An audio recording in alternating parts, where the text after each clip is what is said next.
It's also very easy to prove. Stand on the back of a moving truck. Jump up. What happens? Do you fly back off the truck at 30 miles an hour?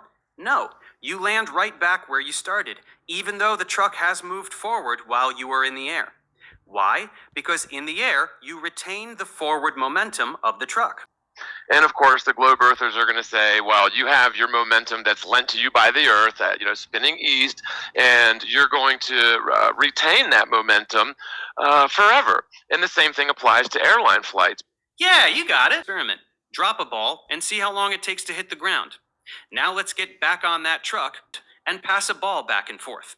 You will observe that the ball does not fly off the back of the truck when it leaves your hands. Instead, you will be passing it precisely as you would expect if you were just standing on the ground. Another way of expressing this is that you two and the ball and the truck constitute an inertial reference frame.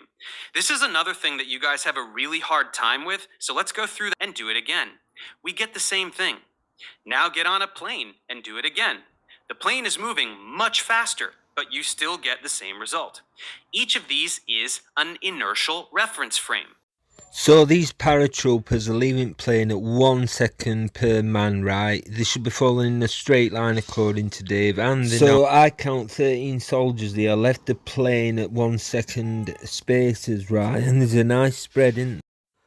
Basically, what Dave's saying is, whatever the plane speed's doing, or the truck, you're doing, the ball's doing. One of the pilots starts a sharp climb. The plane peaks at 426 miles per hour during this maneuver, subjecting everyone on board to a gravitational force 1.8 times greater than what's on the ground for about 20 seconds, and then it free falls.